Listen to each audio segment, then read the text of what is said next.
Just bust ಆಯಿತು.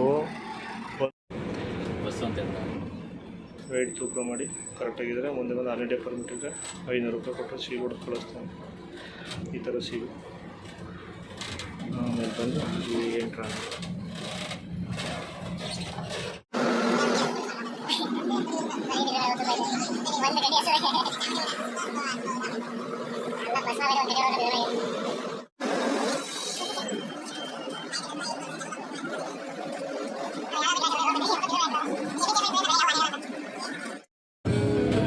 ಮಹಾರಾಷ್ಟ್ರ ಎಂಟ್ರಿಗೆ ಇಲ್ಲಿ seal ಹೊಡೆದಿದ್ರು, Madhya Pradesh ಎಂಟ್ರಿಗೆ ಇಲ್ಲಿ ಸೀಲ್ ಹೊಡೆದವ್ರೆ.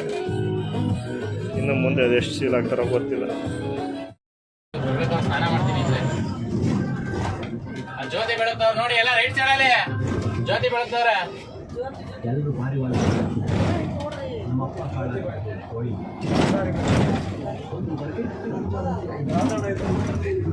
ಅದು ಯಾವ್ದು ಚೆನ್ನಾಗಿದೆ ಸರ್, ಅದು ಮತ್ತೆ ಹೋಯ್ತು ಹೇಳೋಣ ನೆನಪೇ ಬರೋದ ನೋಡ್ರಿ. ಯಾವ್ದು ಚೆನ್ನಾಗಿದೆ ನರ್ಮದಾ ನದಿ.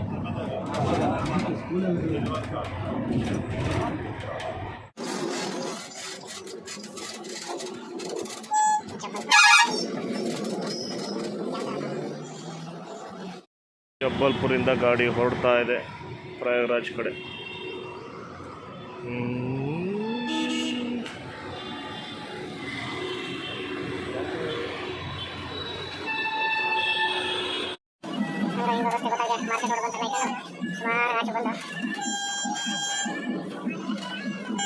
ಜಬ್ಬಲ್ಪುರ್ ಮಾರ್ಕೆಟ್ ರೋಡ್ ಗೊತ್ತಿಲ್ಲ, ಮಾರ್ಕೆಟ್ ರೋಡ್ ಕಡೆ ಸ್ವಲ್ಪ ದೂರ ಮೇನ್ ರೋಡ್ ಹೋಗಿ.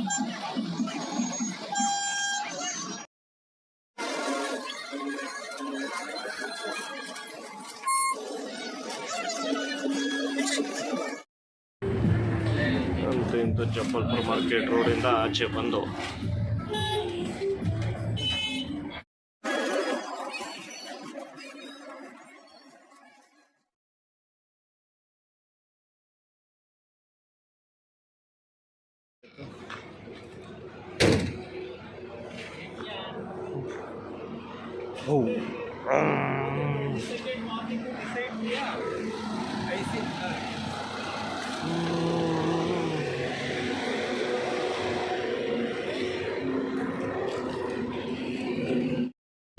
ಜಸ್ಟ್ ಬಸ್ಟ್ ಆಯಿತು. ಬಂದು ನೋಡಿದೆ ಲಾರಿ ಟೈರಲ್ಲಿ ತಂತೆ ಬಿಟ್ಕೊಬಿಡೋದೆ, ಆದರೂ ಹೊಡಿತಾನೆ ಅವ್ರಿಗೆ ಬಸ್ಟ್ ಆಗಿದೆ. ಇನ್ನೇನಾಯ್ತು ಎಲ್ಲ ರೋಪು ಸಂದೋಗೈದು. ಈ ರೇಂಜ್ ಬಿಡೋದವನು ಇನ್ನೇನಾಯ್ತದೆ ಬಸ್ಟ್ ಆಗಿದೆ.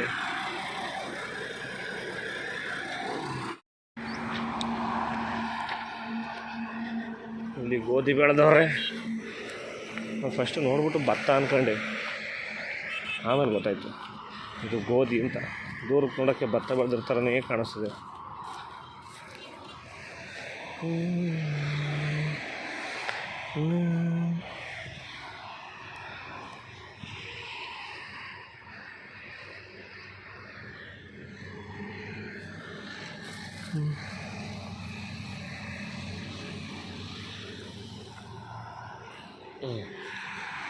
ಚೆನ್ನಾಗದ.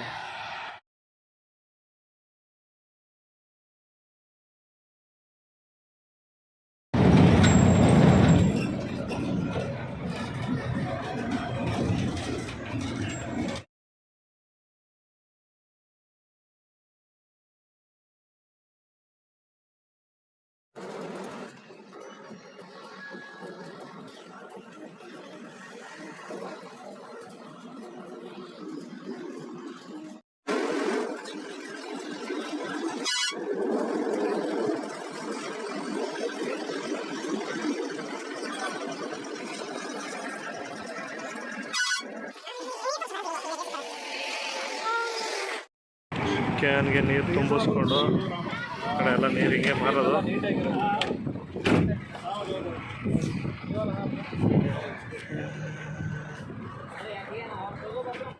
ಎರಡು ಸೆಕ್ ನಿಲ್ಲಿಸಿದ್ದು, ಏನು ಬಿಸಿಲು, ಆಹಾ.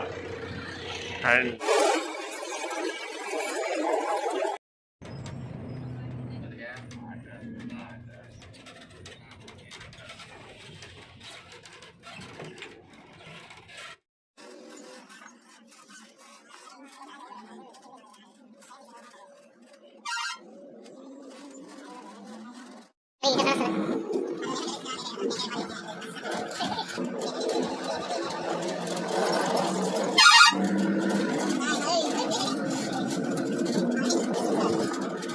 ರೆಸ್ಟೋರೆಂಟ್ಗೆ ಊಟಕ್ಕೆ ಬಂದು ಇಲ್ಲಿ ನೋಡಿದ್ರೆ ಬರೀ ಹಿಂದಿಲೇ ಇದೆ ಮೆನು ಕಡೆಲ್ಲ. ನಮಗೂ ಹಿಂದಿ ಬರಲ್ಲ. ಚಿತ್ರ ನೋಡ್ಬಿಟ್ಟು ಇಲ್ಲಿರೋ ಡಿಸೈನ್ಗಳ ತೋರಿಸ್ಬಿಟ್ಟು ಅವನಿಗೆ ಆರ್ಡ್ರ್ ಮಾಡಬೇಕು.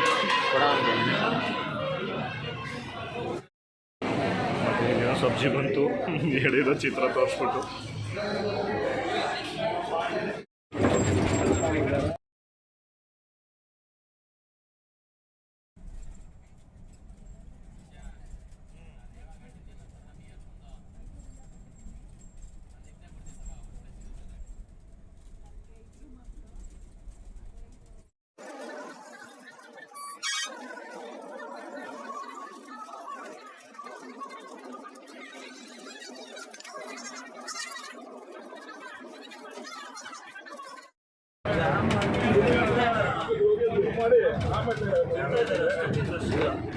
ಕಾಸು ಕೊಡಲಿ.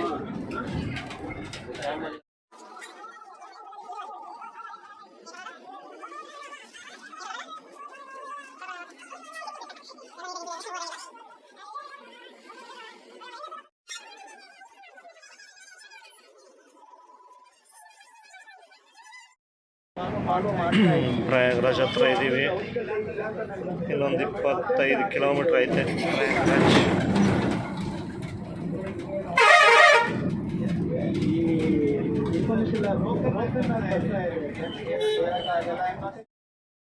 ಮೇಲ್ಗಡೆ ರೋಡ್ಗೆ JCB ಅಡ್ಡ ಹೊಡೆದು ನಿಲ್ಲಿಸ್ಬಿಟ್ಟವ್ರೆ.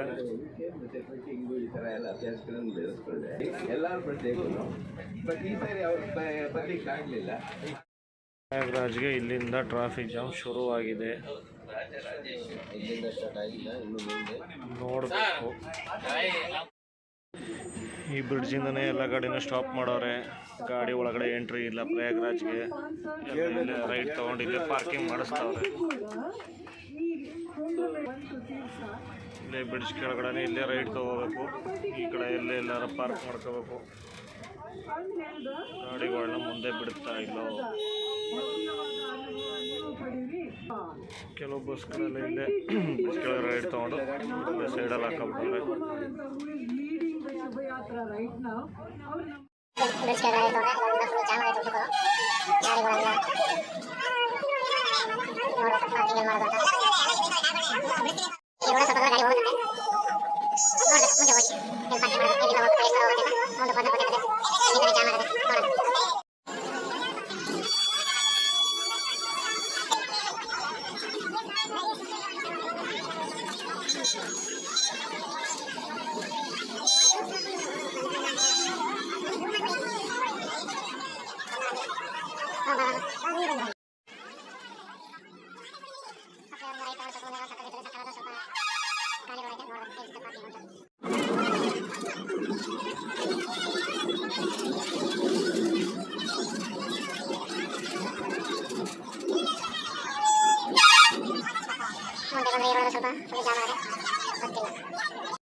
ಎಲ್ಲರೂ ಎಲ್ಲೆಲ್ಲ ಐತದಲ್ಲ ಅಲ್ಲೇ ಪಾರ್ಕ್ ಮಾಡ್ಕೊಂಡು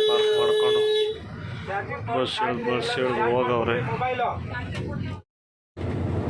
ಅಲ್ಲ ಹೈವೇಯಿಂದ ಬ್ರಿಡ್ಜ್ ಕೆಳಗಡೆ ರೈಟ್ ತೊಗೊಂಡು ಸೀದಾ ಬಂದ ಒಳಗಡೆ ಹೋದರೆ ಸ್ವಲ್ಪ ಹತ್ರಕ್ಕೆ ಹೋಗುತ್ತಂತೆ. ಹೋಗ್ತಾ ಇದ್ದೀವಿ, ನೋಡಬೇಕು ಎಷ್ಟು ದೂರ ಹೋಗುತ್ತೆ ಅಂತ.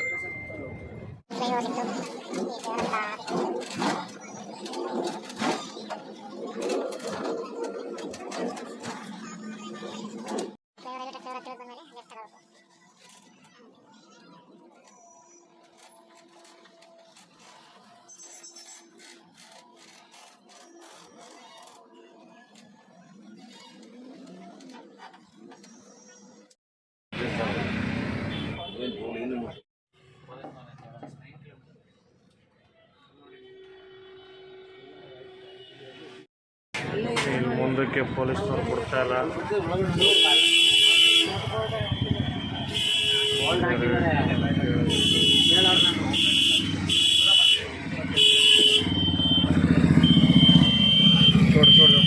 ಸರ್ ಪಾರ್ಕಿಂಗ್ ಇದೆ ಸರ್.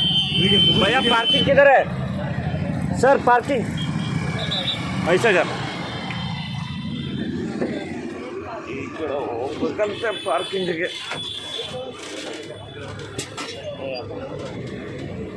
ಒಳಗಡೆ ಬಿಡ್ತಾಯಿಲ್ಲ ಗಾಡಿಗಳನ್ನ. ಗ್ರೌಂಡ್ ಆಲ್ಮೋಸ್ಟ್ ಈ ಕಡೆ ಎಲ್ಲ ಗಾಡಿಗಳು ಪಾರ್ಕ್ ಮಾಡವೆ.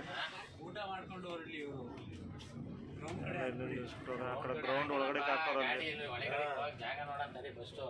ಇಲ್ಲಿ ಎಲ್ಲ ಜಾಗ ಜಾಗ ಬೇಡವಾ? ಇಲ್ಲೇ ಪಾರ್ಕಿಂಗ್ ಮಾಡೋಣ ಅಂತ ಕೇಳಿ ಇರಪ್ಪ. ಬಸ್ ಪಾರ್ಕಿಂಗ್ ಮಾಡೋದು ನೋಡಿದ್ರೆ ಖಾಲಿ ಗ್ರೌಂಡ್ ಏನೋ ಇಷ್ಟು ಒಂದದೆ. ಆದರೆ ಬಸ್ ಪಾರ್ಕಿಂಗ್ ಮಾಡೋದಿಲ್ಲ ಏನಿದೆ ಗೊತ್ತೈತಲ್ಲ. ಎಲ್ಲರೂ ಮುಂದೆ ಹೋಗಿ ಅಂತಾರೆ. ಎಲ್ಲಿಗೆ ಹೋಗೋಣ? ಈ ಒಂದೊಂದು ಬಸ್ ಎಲ್ಲೋ ಸುತ್ಕೊಬಂದು ಒಳಗಡೆ ಹಾಕೋರಲ್ಲಿ. ಇಲ್ಲೇ ಇಳಿಸ್ಬೋದು ನೋಡಿ, ಇಲ್ಲೇ ರೈಟಲ್ಲಿ ಇಳಿಸ್ಬೋದು ನೋಡಿ ಕೆಳಕ್ಕೆ. ಇಲ್ಲೇ ಜಾಗ ನೋಡಿ.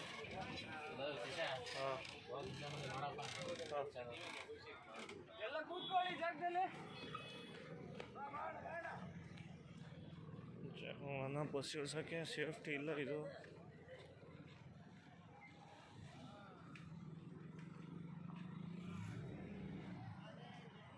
ಇಲ್ಲೇ ಪಾರ್ಕ್ ಮಾಡೋರು ಕೆಲವರು. ಇಂತು ಗಾಡಿ ಪಾರ್ಕಿಂಗ್ ಬಂತು ಪ್ರಯಾಗ್ರಾಜಲ್ಲಿ. ಇಲ್ಲಿಂದ ಇಳ್ಕೊಂಡು ಮುಂದೆ ಆಟೋದಲ್ಲಿ ಹೋಗಬೇಕು. ಪಾರ್ಕಿಂಗ್ ಮಾಡೋಕ್ಕೇನೋ ಗ್ರೌಂಡೇ ಖಾಲಿ ಬಿದ್ದದೆ. ಎಷ್ಟು ಸಾವಿರ ಬಸ್ ಬಂದರೂ ನಿಲ್ಲಿಸ್ಬೋದು, ಅಷ್ಟು ಖಾಲಿ ಬಿದ್ದವೆ.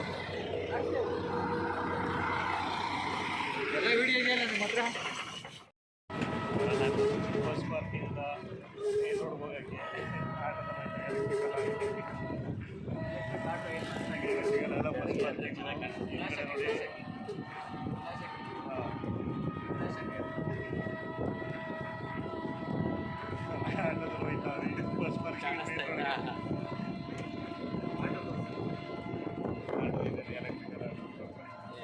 ನೋಡಲಿ ಮೇಲ್ಗಡೆ ಹಿಂದಕ್ಕೆ ತೋರಿಸ್ಕೊ.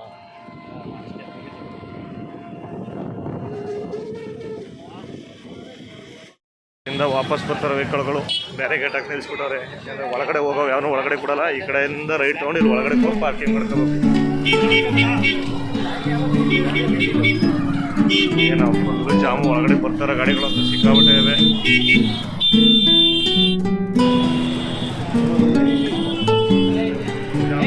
ಎಲ್ಲ ಹೋಗ್ಬೇಕು.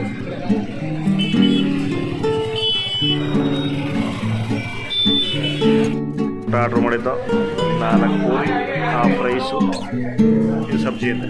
100 ರೂಪಾಯಿ ಒಂದು ಪ್ಲೇಟು. 3 ಪ್ಲೇಟ್ 3 ಜನಕ್ಕೆ ಆರ್ಡ್ರ್ ಮಾಡ್ದು ತಿನ್ಕೊತೀವಿ. ಈಗ ಬಿಸಿ ಇದೆ ಪೂರಿ. ಬಂದು ಬಸ್ನ ಪಾರ್ಕಿಂಗ್ ಮಾಡಿ ಗೋಲ್ಗಪ್ಪ ತಿಂತಾವಿ. ಊಟ ಮಾಡ್ಕೊಬಂದು ಗೋಲ್ಗಪ್ಪ ತಿಂತಾವಿ. ಊಟನೇ ಅಡ್ಜಸ್ಟ್ ಆಗಿದೆ. ಟೇಸ್ಟ್ ಹೆಂಗಾದ್ರು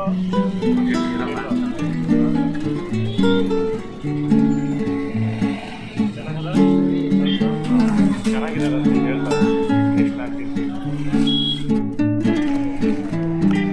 ಪಾರ್ಕಿಂಗ್ ಜಾಗದಲ್ಲಿ ಇದೊಂದು ಲೈಟಿಂಗ್ಸ್ ಹಾಕೋರೆ. ಎಲೆಕ್ಟ್ರಿಕಲ್ ಪವರ್ ಸ್ಟೇಷನ್ ಇದು ಕಾಂಪೌಂಡ್. ಇದು ಚೆನ್ನಾಗಿದೆ ಲೈಟಿಂಗ್ಸ್.